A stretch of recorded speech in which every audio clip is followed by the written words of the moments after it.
നീ ഖൽബിൽ സ്നേഹിക്കേണ്ടതാരെയാണ്, നീ ഖൽബിൽ പ്രേമിക്കേണ്ടതാരെയാണ്. മോനെ, നീ 10ാം ക്ലാസ് വരെ മദ്രസയിൽ പഠിച്ചവനാണ്, മഹബ്ബത്തുർ റസൂൽ കേട്ടവനാണ്.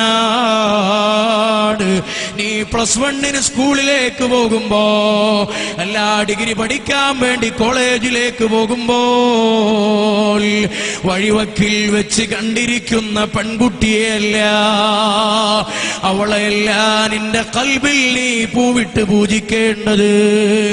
എന്റെ ശബ്ദം കേൾക്കുന്ന പെങ്ങളെ,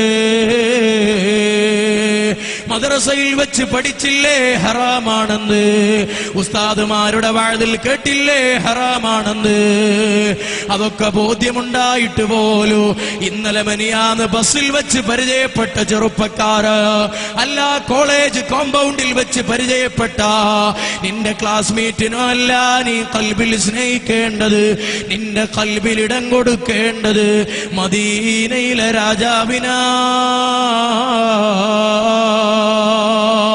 നബി സല്ലല്ലാഹു അലൈഹി വസല്ലമ തങ്ങളെയാണ് ഖൽബിലേറ്റേണ്ടത്.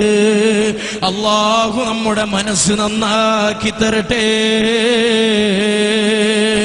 എത്ര മഹാന്മാരെ ചരിത്രത്തിലൂടെയാ നമ്മൾ കടന്നുപോയത്.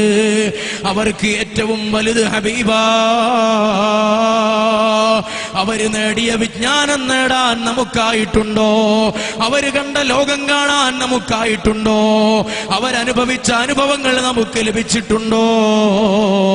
ഇല്ല, ഇല്ല. അവരുടെ 40 അയലത്ത് പോലും എത്താൻ അറിവ് കുറഞ്ഞവരാണ്, അമല് കുറഞ്ഞവരാണ്, ഈമാൻ കുറഞ്ഞവരാണ്. ഉള്ള ഈമാനിന് തന്നെ യഖീന് കുറഞ്ഞവരാണ്, യഖീനിൽ സിദ്ഖ് കുറഞ്ഞവരാണ്.